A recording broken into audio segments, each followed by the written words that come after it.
যে পালাবদল হওয়ার পর থেকেই দুর্নীতি রুখতে কড়া বার্তা দিয়েছেন মুখ্যমন্ত্রী শুভেন্দু অধিকারী। যারা দুর্নীতি করছেন বা করার চেষ্টা করছেন তাদের কাউকেই রেয়াত করা হবে না বলেও বার্তা দিয়েছেন। এবার পশ্চিমবঙ্গের সাধারণ মানুষের কাছে সঠিক খাদ্য সামগ্রী ও উন্নত পরিষেবা পৌঁছে দেওয়ার লক্ষ্যে দক্ষিণ ২৪ পরগনা জেলার বজবজের এফসিআই ডিস্ট্রিবিউটরের গুদাম পরিদর্শন করলেন রাজ্যের খাদ্য দপ্তরের আধিকারিকরা।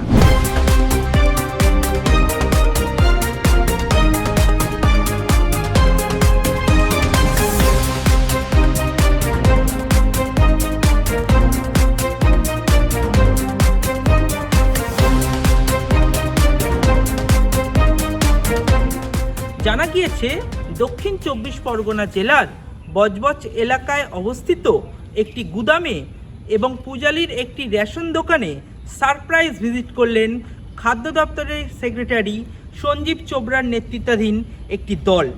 পরিদর্শনের সময় গুদামে খাদ্যশস্য সংরক্ষণ, মজুত ব্যবস্থা এবং পরিষেবা সংক্রান্ত বিভিন্ন বিষয় খতিয়ে দেখেন।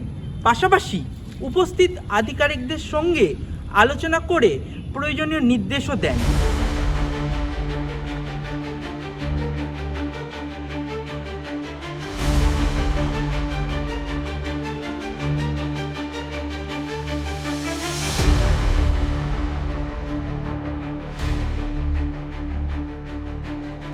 যারা খাদ্যদ্রব্য সরবরাহের ব্যবসার সঙ্গে যুক্ত তারা সঠিকভাবে কাজ করছেন কিনা সেটা খতিয়ে দেখতে এবং বিগত দিনে যা হয়েছে তা বর্তমানে বা আগামী দিনে হতে দেওয়া হবে না বলেই এই ধরনের সারপ্রাইজ ভিজিট বলে জানা গিয়েছে।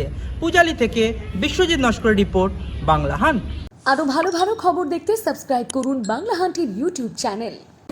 বাংলা হান্টের আরো খবর দেখতে নজর রাখুন। বাংলা খবর মানেই বাংলা হান্ট।